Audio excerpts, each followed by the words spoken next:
What's up, people? So here I'm showing you the worm bin. Now, the worm bin I just have made out of a Rubbermaid bin.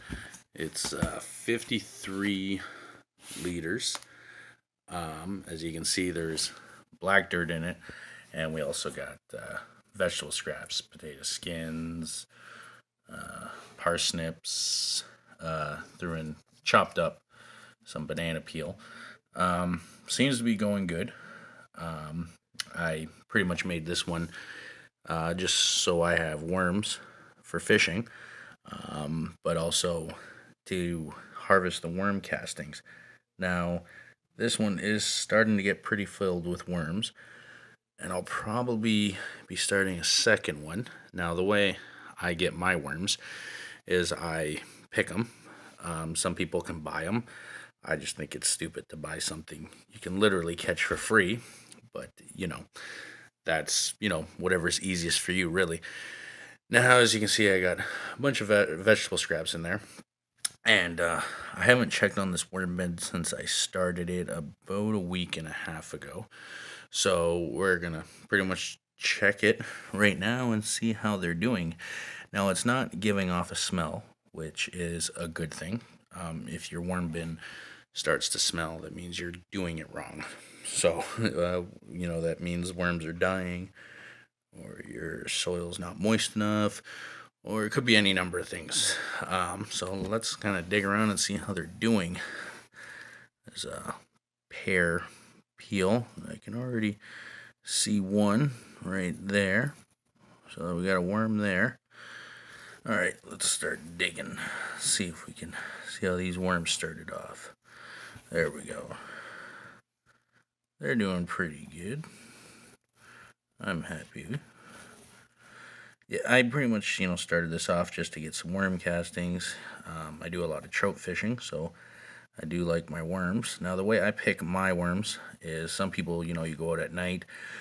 The easiest way I found to grab my worms is I use soap and water technique.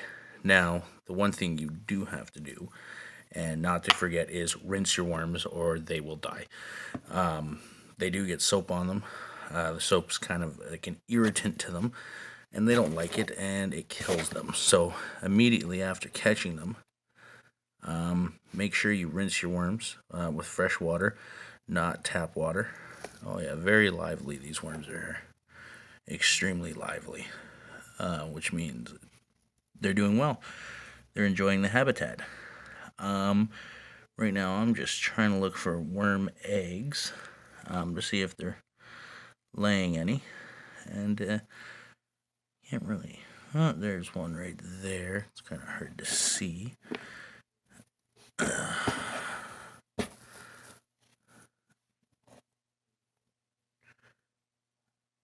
But yeah, worms are doing good. But yeah, the key to a good worm bin. Oh, there's one right there coming up. Ooh, he went back in quick.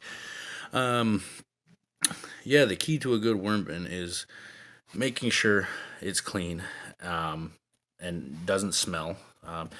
Don't put in too much waste that the worms can't keep up with. Yeah, they do eat a lot, but it's a worm. Really, how much can a worm eat per day? So make sure you are using a decent amount of feed, enough for them, but not too much, or you're just going to get a big stinky mess. Keep your worm bin in a cool spot. I recommend your basement, even in the summer. They stay pretty cool, and always, give them a poke in. See if they need anything, or anything like that. Make sure they're doing well. These worms are doing absolutely fantastic. I'm quite happy with this. I went out, 2 weeks ago, week and a half ago, with a bottle of dish soap and some water, and collected for about 45 minutes. Caught about 120 worms. Some of them don't live, so I put them in, and then I check it a day or the next day, and check on the progress of them. and whatever ones didn't go under the dirt and kind of stayed on the surface, they died. Usually the smaller worms are famous for that. Sorry for the horrible video quality, and it's just I'm doing this with one hand. I have a hand injury right now, so that's why, so can't dig around with this hand. But yeah, the worm bin is doing quite well. I'm extremely happy. I don't see any baby worms, but they haven't been in here that long. See right there, always good to check your worm bins. That's a dead worm. It stinks. Take that out. Don't leave dead worms in your worm bin. Worms don't like it. It's bad for them. And really, they stink something awful.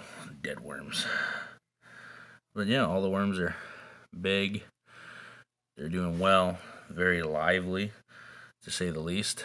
There's a heck of a lot more in here, but I just don't want to dig around too much and kill some of them or damage them with my digging. But these worms seem to be doing quite well. Quite happy.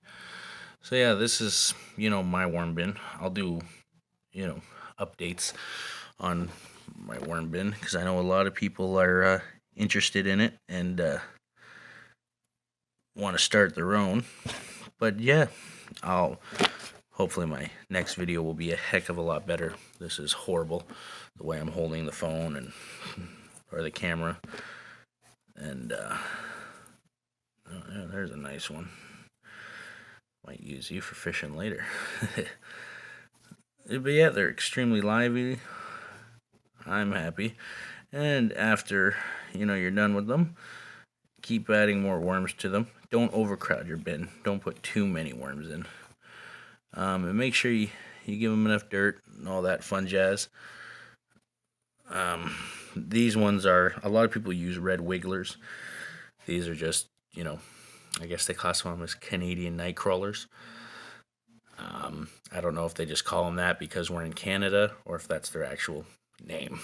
I just call them worms. Red wigglers are the best ones for composting. Some people swear by them for fishing too. To me, a worm is a worm.